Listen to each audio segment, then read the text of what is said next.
Panginoon Diyos akong banal, tumatawag po ako. Tumatawag ako sa inyo, Lord. Dagdagan mo niyo po ang aming pananampalataya. Itayo niyo po ang aming pananampalataya. Huwag niyong hayaan po, Panginoon, na ito'y mababawasan. Dalangin, Lord, para panatilihin niyo po, Panginoon, na ito'y mag-iinit. At ito'y mainit sa iyong pakiramdam po, Panginoon Diyos. Huwag huwag naman na malahininga lang na init. Dahil gusto ko po, Panginoon, na mainit as mainit talaga. Dalangin ko, Lord God, na patuloy mo, Panginoon, ilagay sa aming isipan na kami po'y, kahit kami narito, tinanggap niyo po, Panginoon, ng aming karunihan. Panginoon Diyos, dalangin ko, Lord God, nangangailangan kami palagi na araw-araw. Kami po'y puno po, Panginoon, ng tukso. Kami po'y vulnerable, kami po'y delikado po na matutuksohin. Kailangan namin palagi ang Diyos. Kailangan namin ang presensya mo, Panginoon. Huwag niyong hayaan po, Panginoon Diyos, na matakpan po, Panginoon. Ang iyong biyaya po, Panginoon, na pinagkaloob niyo na sa amin. Lord God, pinasalamatan kita. Sa isang linggo, Lord God, di man nangyayari ang aming kahilingan sa aming panalangin. Pero, Lord, alam namin, gumawa ka ng kapamarahanan para tuklin po ito. Dahil sabi ko po, lahat ng pangako mo ay ibibigay mo sa amin. Lord, dalangin ko, Lord God, hallelujah. Huwag niyo hayaan po, Panginoon, na yung paghihina po, Panginoon, yan po ang bumabalot sa amin. Dalangin ko po, Panginoon Diyos, na kami po'y gamitin niyo sa makapangyarihan ng pamarahanan. Dahil alam namin, Panginoon Diyos, marami ka pang kaluluwa na dadalhin sa iyong pangyayari.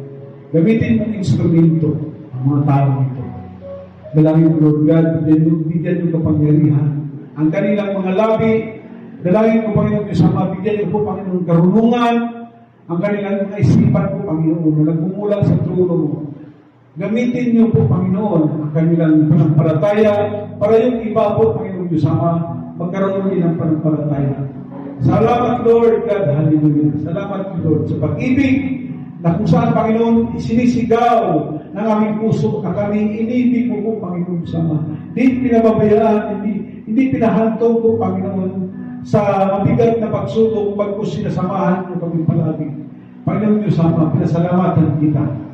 Dahil malayo man ang mga tao ito, kahit saan man sila punta, Panginoon Diyos, pero nariyan po, Panginoon, yung desire po nila na makinig, makasama sa iyong presensya.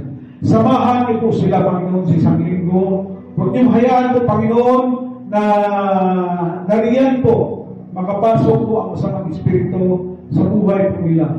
Hayaan mo po, higpitan mo po, Panginoon, ang pagtingin niyo sa amin, Panginoon Diyos Ama. Lord God, dalangin ko, Lord God, sa mga karamdaman po, Panginoon Diyos Ama. Lord, inaasa po namin, hindi kami umaasa po, Panginoon Diyos Ama, sa karunungan ng tao, kundi, Panginoon Diyos Ama, umaasa kami, Panginoon, yung sinasabi mong pangako sa pamagitan ng iyong mga lagay, kami pinagaling. Lord God, hallelujah. Salamat po, Panginoon Diyos Ama, dahil hindi lang pisan, kundi pati ang spiritual na karamdaman, nariyan po, Panginoon, ang kagalingan. Salamat, Lord God, dahil hindi kami nagkukulang sa aming mga pangailangan. Pinaprovide ko po, Panginoon, ang pangailangan ko sa aking pamilya, sa aking asawa, sa aking mga anak, sa aming bahay, sa aming anak buhay, pangailangan ng church, pangailangan ng member, pangailangan po, Panginoon, ng aming mga panalangin at mga sponsor.